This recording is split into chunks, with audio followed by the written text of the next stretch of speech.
Welcome to Let Me Fix This. Enjoy the video. In this video, I will show how to set up Drip on Vanguard.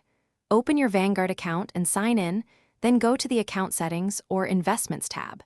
Find the Dividend Reinvestment option for each holding and toggle Drip on for the funds or ETFs you want.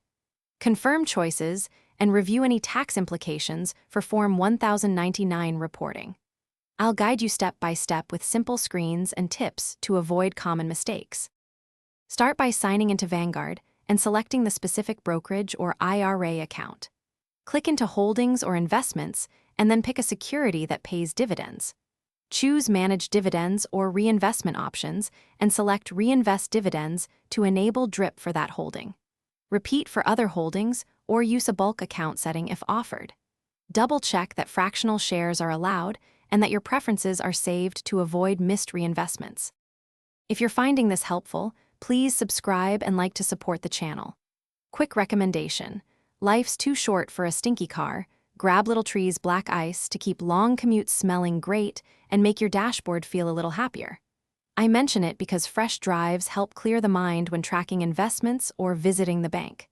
Check the description for the link and other deals. Now let's get back to the video. Keep in mind a few practical points before turning DRIP on across the board. Verify that the fund or ETF accepts fractional shares so every dividend dollar gets reinvested efficiently.